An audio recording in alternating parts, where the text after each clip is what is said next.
Nakatingin sa nagaganap na kabaliwan, nanlamig si Lin Yi. Tahimik siyang nagtanong kung paano ito nangyayari.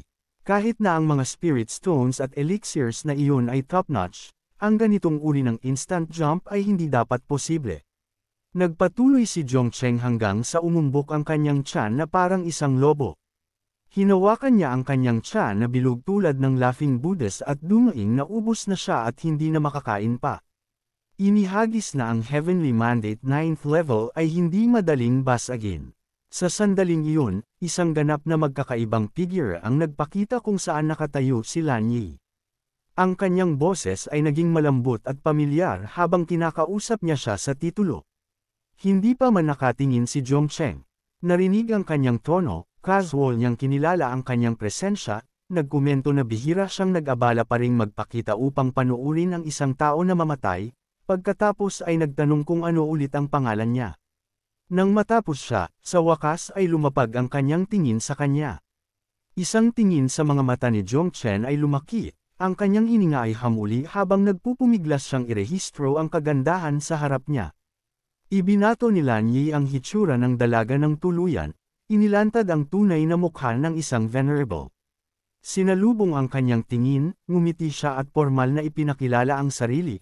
Nagmumungkahi na muling magkakilala sila at kinilala ang sarili bilang Venerable Lan Yi, ang kasalukuyang Great Shaman Chief ng Xianman Tribe. Narinig iyon, ang kuryosidad ni Zhongcheng ay tumaas, at mabilis siyang nagtanong kung ano ba talaga ang Xianman Tribe. Kalmadong ipinaliwanag ni Lan Yi na ang background ng kanyang tribo ay napakahiwaga, na perpektong may katuturan para sa sect leader Zhongcheng na hindi malaman. Upang matulungan siyang makuha ito, idinagdag niya na kung kailangan niyang ipaliwanag ito sa mga term na maaari niyang maunawaan, huminto siya upang magpanggap ng isang mapagmataas na pose, pagkatapos ay nagpatuloy na siya ay isang inapo ng mga immortals. Kumpiyansa sa kanyang paghahatid, naisip niya na iyon ay dapat na higit pa sa sapat upang patumbahin siya.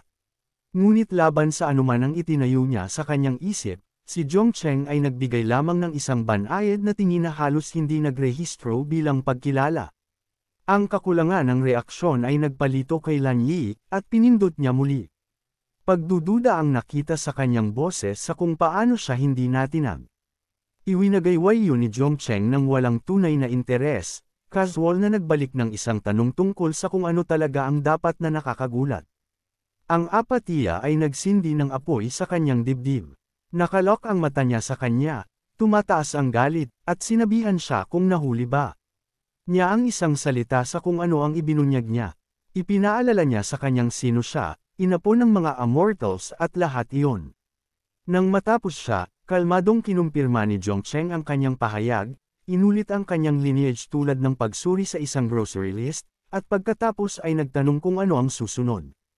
Sa oras na iyon, ang kanyang pasensya ay nahati sa kalahati. Sumabog siya, halos yumangal na kung sino man pa ang nakakilala sa kanyang mana. Bumagsak na sana sila sa lupa, at inakusahan siya na sobrang lakas o hindi mapigilan na makapal. Halos hindi gumalaw si Zhongcheng. Kinamot niya ang kanyang ulo na parang nagba-brush off ng isang langaw at bamulong ng isang bagay tungkol sa kung paano ang pagiging malakas at pagiging tanga ay hindi nagkakansela sa isa't isa. Tahimik niyang nilibang ang ideya ng pagsasabi sa kanyang isang literal na immortal ay nanirahan sa kanyang sekta, ngunit nag-alinlangan siyang bibilhin niya iyon. Si Lani, nang ang kanyang pagsigaw ay naubos sa kanyang system, ay bumalik sa pag-upo. Nilinaw niya halos parang negosyo na ang bottom line ay ang kanyang status, langit lanjitan, higit pa sa mga emperador. Ang sinumang makikialam sa kanya, siya, at ang Fian sect kasama, ay walang iba kundi isang gintong daan sa unahan. Mukha siyang malapit ng magsabi ng higit pa, ngunit si Zhongcheng ay pumasok, malinaw na tapos na sa speech, at nagtanong kung ano talaga ang gusto niya mula sa kanya. Kapag na-prompt, ibinagsak ito ni Lan Yi ng simple. Kailangan niya siyang tanungin si Tiger Elder na tulungan siyang kunin ang Four Directions Primal Cauldron mula sa Chanting Dynasty. Ikaniling ni Zhongcheng ang kanyang ulo, na intriga, at nagkomento na ang pangalan ay tunog makinis bago magtanong kung anong grade ang item. Dumiretso si Venerable Li sa paliwanag, itinuro na hindi ito partikular na high grade, ngunit mahalaga ito. Detalyado niya kung paano noong una nagsimula ang Qiangting Dynasty, ang kanilang emperador ay nagpadala kay Tivu, ilang lalaki na may misteryosong pagsasanay sa Buddhist, upang magpanday ng cauldron gamit ang meteoric iron mula sa lahat, pagkatapos ay itinago ito sa puso ng imperial court. Mula roon, sinabi niya na namatyagan nito ang araw-araw na katatagan at kaguluhan ng imperyo, unti-unting nagiging isang pambansang kayamanan na humuhubog, nagbabalanse, nagpoprotekta, at nagtataguyod sa mismong dinastiya. Ang kanyang mahabang talumpati ay halos hindi sinundan ni Zhongcheng. Nagbigay siya ng ilang tuyong ubo at sinabihan siyang isalin ito sa simpleng wika na maiintindihan ng karaniwang tao. Matapos mapagtanto na hindi siya naintindihan, pinasimple ni Lan Yi ang kanyang paliwanag, nagbibigay lang ito ng mas magandang kapalaran. Ngumisi si Zhongcheng at nagtanong ng may pagmamaliit kung iyon lang ang nagagawa nito. Nagmadali si Lan Yi na ipaliwanag na kahit hindi ito kaakit-akit sa pandinig ng iba, lahat ito sa kanya. Nagmakaawa siya kay Pinuno Zhongcheng na payagan si nakakatandang tigre na makialam. Hindi mukhang natutuwa si Zhongcheng. Sumanghal siya at itinuro na ang puso ng depensibong formation ng dinastiya ay nasa ilalim ng kanyang kontrol. At dahil sa lakas ni Lan Yi, maaari niya itong kunin ng mag-isa. Kaya bakit pa kailangang tawagin ang duwag na tigre na iyon? Nang marinig iyon, sumigla si Lan Yi, tumaas ang boses niya sa biglaang kagalakan habang kinukumpirma kung seryoso siya sa pagtulong. Ngumiti si Zhongcheng at sinabing marahil, ngunit gusto niyang malaman kung ano ang makukuha niya. Agad na lumiwanag ang kanyang mga mata. Tumalon siya sa tuwa at sinabing makakapili siya ng anumang kondisyon na gusto niya. Hindi siya humingi ng anuman na komplikado, apat na direktang salita lamang, maging tao ko. Paglabas ng mga salitang iyon sa kanyang bibig, ang mukha ni Venerable Lan Yi ay namula ng matindi. Ibinabalot niya ang kanyang mga bisig sa sarili at nagkagulo ang kanyang mga salita. Sinusubukang itanong kung ano ba talaga ang ibig niyang sabihin. Ang pagkakabigkas ay nagbigay ng malawak na interpretasyon. Hindi nagbigay ng paliwanag si Zhongcheng, ngumiti lamang at sinabi sa kanya na iyon ay eksaktong ibig sabihin ng kanyang sinabi. Sa loob, tahimik niyang ipinagdiwang na si Venerable Lan Yi ay parehong ubod ng ganda at sobrang lakas. Nagtataka kung gaano karaming contribution points ang makukuha niya kung sumali siya sa kanya. Habang lalo niyang iniiwasan ang isang tunay na sagot, lalo siyang nagalit kay Lan Yi. Sumabog siya muli, sinisigawan ang mukha niya na walang hiya siya at inakusahan siya ng pagsasamantala sa kanyang sitwasyon. Napansin ni Zhongcheng ang apoy sa kanyang mga mata at naisip niyang hindi niya tatanggapin, kaya casual siyang nagkibit balikat at sinabihan siyang kalimutan na ang lahat. Samantala, si Lan Yi ay natigil sa kanyang sariling pag-iisip. Hindi niya may kakaila na ang lalaki ay may kakayahan. Ang potensyal niya ay malapit sa kanya, at ang pagbibigay ng ilang kontrol ay hindi naman nangangahulugan ng lubos na pagkatalo. Nang makita na umaalis na siya, nagmadali siyang hawakan ang kanyang manggas at ibinigay ang kanyang pagsang-ayon. Agad na lumingon si Zhongcheng, ang mukha ay lumiwanag sa isang banayad ng ngisi. Lumapit pa siya at kiniliti ang kanyang baba gamit ang kanyang daliri, ngunit hindi nagtagal. Umalis siya kaagad at sumimangot, nagkomento na huwag na lang. Natulala si Lan Yi, naguguluhan, at nauutol na nagtanong kung ano ang ibig niyang sabihin. Sumagot si Zhongcheng ng walang emosyon na hindi nag-trigger ang system, kaya't hindi ito tapat. Ang mga babae ay mapagkunwari at may dalawang mukha. Tumama iyon sa kanyang ego. Uminit ang kanyang pisngi habang tinawag niya siyang walang hiya at inakusahan siya ng paglalaro sa kanya, binalaan siyang maghanda para sa galit ng emperador. Matapos ilabas ang kanyang hinanakit, umalis siya nang hindi nagpaalam. Hindi siya hinabol ni Zhongcheng. Bamulong siya sa sarili tungkol sa babaeng galit pa rin. Pagkatapos ay isang bagong boses ang tumawag kay Pinuno Zhongcheng. Lumingon siya patungo sa tunog. Nagmula ito sa isang palace eunuch. Nang makuha niya ang atensyon ni Zhongcheng, ipinagbigay alam ng eunuch sa kanya na ang Shansing Inn ay masyadong magulo. At ayon sa utos ng kanyang majesty, inanyayahan siyang manatili sa palasyo at magpahinga ng 10 araw. Mukhang bahagyang natuwa si Zhongcheng at nagtanong ng may ngiti kung ang emperador ay personal siyang inaanyayahan. Kinumpirma iyon ng eunuch, ipinaliwanag na itinuturing ng emperador si Pinuno Zhongcheng na isang pambihirang panauhin at nag-abot ng isang espesyal na imbitasyon. Hindi na nag-abala si Zhongcheng na itago ang kanyang kagalakan.